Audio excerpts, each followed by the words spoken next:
Hey YouTube, welcome back to the channel. Excited to be talking to you today, maybe in a little bit more of an informal format. I wanted to just go through three things now that I'm 38 that I have learned from my 20s and early 30s on our path to financial independence and towards achieving work optionality.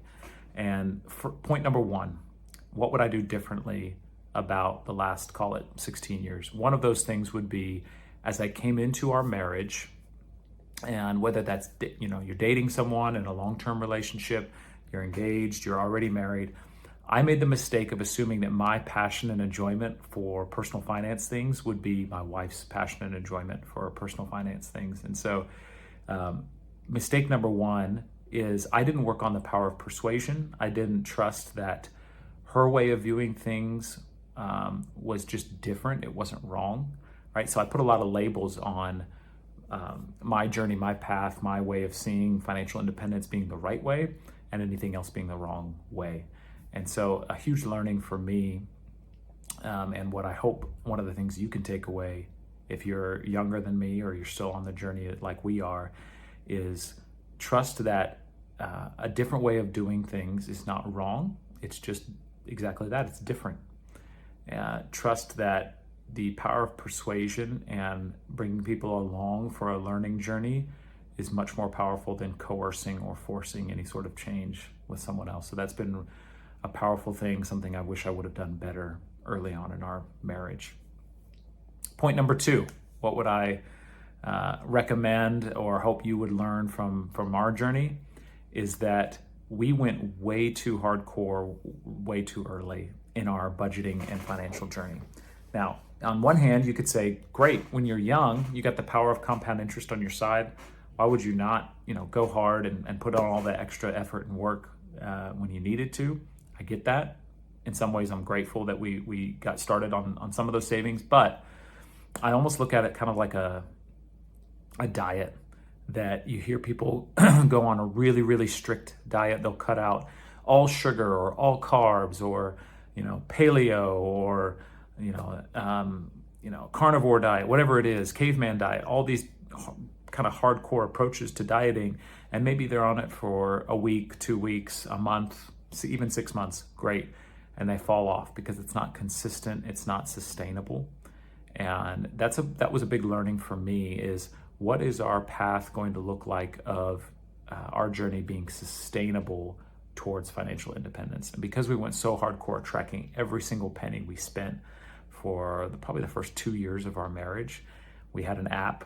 We'd get a coffee for $3.52. We'd put in $3.52, or we would go out to eat for $16.48. We'd put exactly that amount in, and we'd track every single penny in our budget and see, are we on track or off track based on what we said we would do for that month. There's some value there, but there's also some burnout, if I'm being honest, where dirty little secret now, we do not budget on a month-to-month basis. Maybe we should be, but we don't. And is it still from that burnout? Perhaps, but we put the big rocks in place now of saving and investing for the future. Those are non-negotiables. Those amounts happen every single month. And anything extra than that, we spend how we need to spend it for the month without having to feel guilt or the burden or the weight of tracking every single penny that we spend. And I know especially for my wife, that has been freeing. Some people say budgeting is freeing. For her, this different approach is much more freeing and what has worked for us. So that would be a learning for me. Find out what is sustainable for you, and if you're with someone else, for you and your partner, your spouse. And for us, this approach has been more sustainable and something we can keep for years and years to come versus maybe the more hardcore approach we had at the beginning. The third thing you might say is not directly linked to financial independence, but it's certainly linked to your earning potential, which in turn is, I think, linked to your financial independence. And that is, don't buy into the fallacy, and I'd even say, the boomer generation's approach to how you see employment, thinking that 10, 20, 30, 40 years at one company or showing loyalty and working your way up one particular company's ladder is the best approach for you. Speaking from personal experience, every single time that I saw the most exponential jumps in pay, in financial breakthrough for us in our marriage, was when either I or my wife changed employers.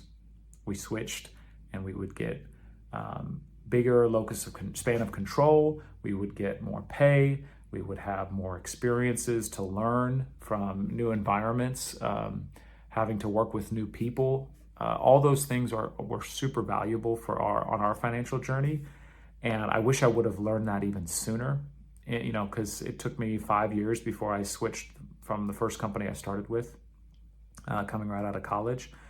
And frankly, if I was talking to a 20-something today, or even our boys when they get to working age, I'm going to tell them, work your tail off at the company you're at. And that doesn't mean you don't try your best while you're at that employer, but gone are the days that showing them loyalty is going to come back to you in spades in some sort of, loyalty return or bonus. I think the best thing you can do is get a multitude and a wealth of different experiences, and then ultimately decide where you want to put down roots or a stake later on in your career.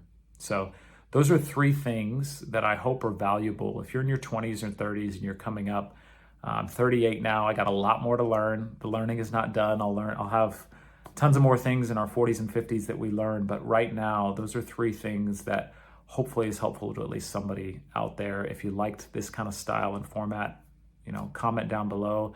Let me know what else you'd love to hear about our financial journey. We're going to keep sharing our journey, our net worth, as we have grown towards financial independence, and hope to talk to you guys soon. Thanks.